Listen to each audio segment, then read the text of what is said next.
Assalomu alaykum, yuqori obunachilar. Navbatdagi videoda Nuriyan shahrida ham qurilgan 7 qavatli binomizda ikkinchi qavatning hamma sharoitiga 3 xona kvartirani ijara chiqdi.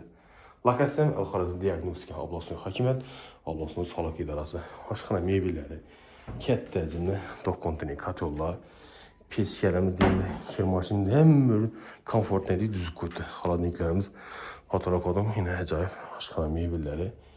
Girişinde chap tomonda pirxoshkamiz, o'ng tarafimizda chiroylisindan rakovinalarimiz qo'yib o'tilgan ekan. Yine ko'rishingiz mumkin. Domimizda mana chiroyli osmo turmalarimiz bu yerda.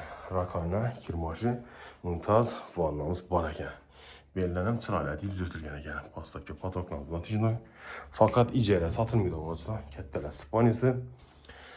Spanisdan perdeler islam niye bir şey o'tilgan ekan. Xullas adam əziyyət vəsilə. Həm o bu emas fonlu havalı cayımız olmalıdır.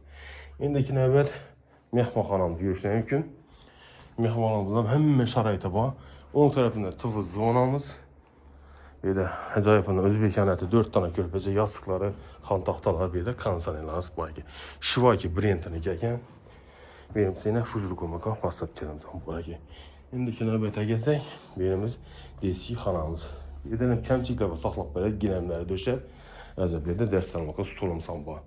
Narxı bundan $500 ikinci qavat Al-Xorazm diagnostika mövcə. 91 423 0606 əlaqə açıq. Sağ bunu, amma bunu maksimal video ilə tarxasınızı əlanı olardı.